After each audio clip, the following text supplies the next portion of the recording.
Narito ng PTV Balita ngayon. Hinikayat ni Pangulong Ferdinand R. Marcos Jr. ang Intellectual Property Office of the Philippines na makipagtulungan sa World Intellectual Property Organization at mga kaalyado nitong bansa para bumuo ng mga programa na magpapalakas sa IP ng bansa.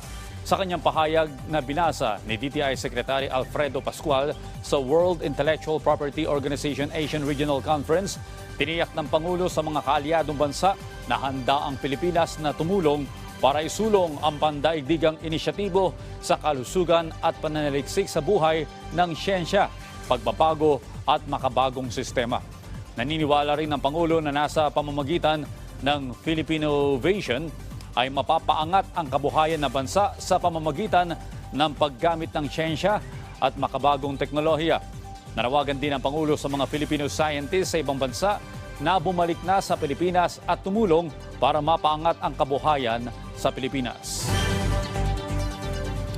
Samantala, dahil sa magnitude 6.8 na lindol na nangyari sa Morocco, pinayuhan ng PHIVOLCS ang mga Pilipino na maghanda sa malakas na lindol. Ayon kay PHIVOLCS Director Teresito Bacolcol, mas mabuti nang maging handa ang mga Pilipino sa lindol at sundin ng tama ang building code at minimum engineering standard. Mas mabuti rin anyang maghanda ng emergency bag at mga pagkain na tatagal ng 3 araw. Sa kabila nito, naniniwala si Bacolcol na mas handa ang mga Pilipino ngayon kumpara noong mga nakalipas na panahon dahil sa sinasagawang quake drills tuwing 3 buwan ng bawat taon.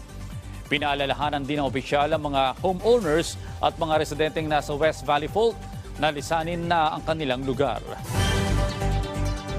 At yan ang mga balita sa oras na ito. Para sa iba pang update, i-follow nila kami sa Facebook at Twitter sa @PTVPH. Ako po si Audrey Goriseta. Magandang umaga.